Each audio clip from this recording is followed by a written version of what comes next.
குக்கரில் ஒரு சின்ன கப்பு பருப்பு போட்டு 2லேருந்து 3 தடவை நல்லா அலசிட்டு தேவையான அளவு தண்ணி விட்டு மஞ்சத்தூள் பெருங்காயத்தூள் போட்டு குக்கரை மூடி வெயிட்டை போட்டு ஒரு 3 விசில் விட்டுடலாம். இந்த பக்கம் வானலில் ஒரு கொஞ்சமாக ஆயில் ஊற்றிட்டு கடுகு, உளுத்தம்பருப்பு, வரமிளகா, சின்ன வெங்காயம் இது நல்லா வணங்கினதுக்கப்புறமா ஒரு 2 தக்காளி அரிஞ்சதையும் ஆட் பண்ணிவிட்டு அது நல்லா வணங்குறதுக்காக ஒரு ஸ்பூன் உப்பையும் ஆட் பண்ணி நல்லா ஸ்மாஷியாக வணக்கி எடுத்துக்கலாம்.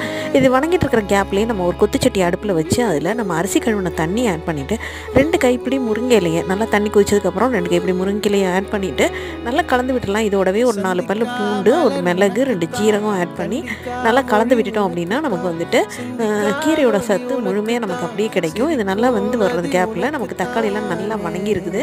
இப்போ கீரையும் நல்லாவே வெந்துருச்சு, பருப்பும் நல்லாவே வெந்துருச்சு. இப்போ இது எல்லாத்தையும் ஒன்றா சேர்த்து நம்ம கடைய வேண்டியதாங்க. இப்போ இந்த கீரையோட வணக்கி வச்சுருக்கிற வெங்காய தக்காளி ஆட் பண்ணிவிட்டு நம்ம பருப்பில் வந்து தண்ணியை இருத்துட்டு பருப்பு மட்டும் போட்டு கடைஞ்சிக்கலாம். ஒரு சின்ன துண்டு புளியும் போட்டு நல்லா கடைஞ்சோம் அப்படின்னா பர்ஃபெக்டாக மஞ்சதுக்கப்புறம் பருப்பு தண்ணியை ஆட் பண்ணிட்டோம் அப்படின்னா பர்ஃபெக்டான கீரை கடைகள் ready. Like, share and subscribe. Thanks for வாட்சிங்.